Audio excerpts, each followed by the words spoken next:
Adakah orang suci di dunia ini? Pasti ada. Saya saja yang kotor atau saking kotornya jadi tidak mampu mendapatkan apalagi menemui. Tetapi saya yakin pasti ada, dan mungkin saja orang suci itu jarang mandi atau mungkin sama sekali tidak pernah mandi, dan karena itu orang suci yang mungkin juga tidak perlu sabun.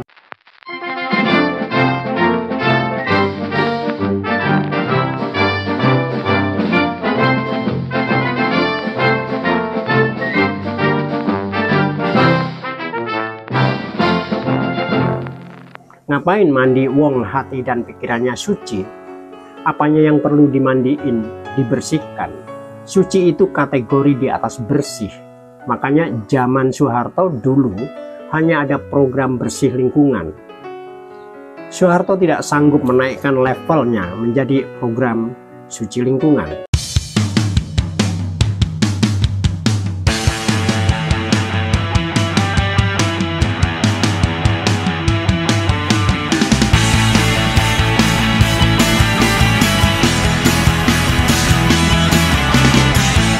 Saudara-saudara sebangsa dan setanah air, sedunia nyata dan dunia maya yang ternyata nyata juga. Kalau beda pilihan jangan baper, tapi kalau baper jangan sama ekspresinya. Di dunia ini yang disebut baru belum tentu lama, buktinya Orde Baru. Soeharto menyangka ia abadi, tapi mungkin Soeharto itu juga pengagum kesucian. Buktinya ia pernah membuat program yang memakai nama Santo Petrus beserta Santo Matius, misalnya dengan mengadakan program Petrus penembak misterius dan Matius mati misterius. Jokowi mungkin juga mengambil ide dari Soeharto ketika menjadi presiden. Dikatakan bahwa tidak ada program menteri, yang ada adalah program presiden. Kalau food estate gagal, maka ya presiden masih bisa menjawab, biarpun harus berbalas pantun dengan sekjen partai tempat Jokowi ngekos, PDI Perjuangan. Maklum sama-sama Gen X, jadi percakapannya harus pakai media publik. Nggak ngeh kalau di genggaman mereka ada Android yang bisa video call untuk percakapan intim berdua. Jadi harus diketahui publik.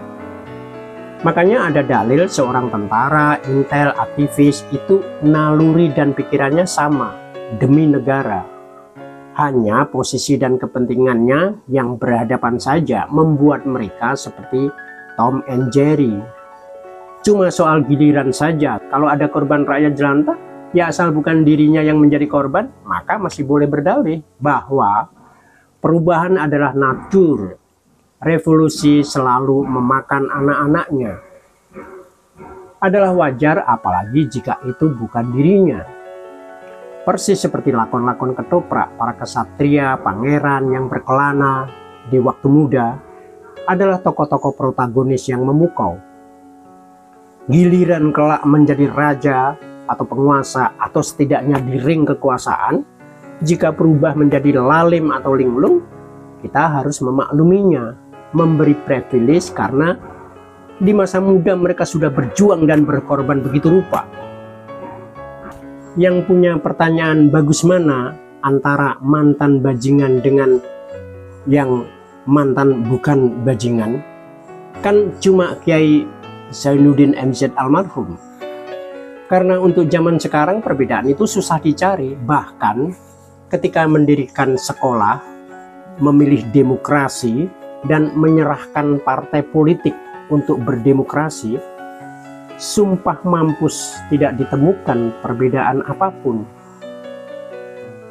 Karena kita lebih terlatih mencari kesamaan dan persamaan, bukan kebedaan dan perbedaan. Antara satu partai dengan lainnya sama saja. Semuanya mengaku nasionalis religius, atau tinggal dibalik religius yang nasionalis. Programnya kerjasama korupsi sejak dalam pikiran. Bukankah ada dalil baru tadi, tentara, intel, dan aktivis sama saja? Senyampang itu Gus Dur terkekeh-kekeh di sudut Jombang yang hijau dan abang. Melihat betapa repotnya manusia mendefinisikan perbedaan sama dan persamaan yang beda. Gus Dur sekali lagi menjawab, maafkan iya, tetapi lupa tidak. Jadi kalau ada generasi yang lebih muda dari Gus Dur mengajak kita melupakan semua masa lalu, ada yang salah dalam cara berpikirnya. Atau setidaknya dia sedang menggeser mindsetnya antara kesatria dan orang yang berada di ring kekuasaan tetapi mentok. Ini soal utang yang harus dibayar, tetapi kita bingung. Utang pada sejarah itu sejarah yang mana pengertiannya? Sejarah masa lalu atau sejarah masa depan? Karena sekarang ada sejarah masa depan. Para sofis memang canggih untuk tipu-tipu rakyat jelantah, untuk mencari pembenaran bagi semua tindakannya. Di puncak Monas, saya melihat kepala Chairil Anwar meminjam kuda Pangeran Diponegoro. Kuda itu meringkik menendangi langit. Kepala Chairil Anwar lantang membaca puisi Wiji Tukul. Aku dilahirkan di sebuah pesta yang tak pernah selesai.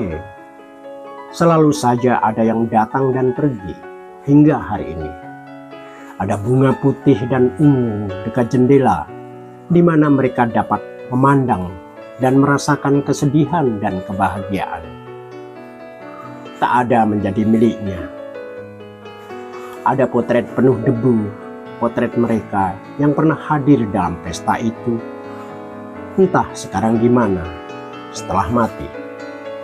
Ada yang merindukan kubur bagi angannya sendiri, yang melukis waktu sebagai ular.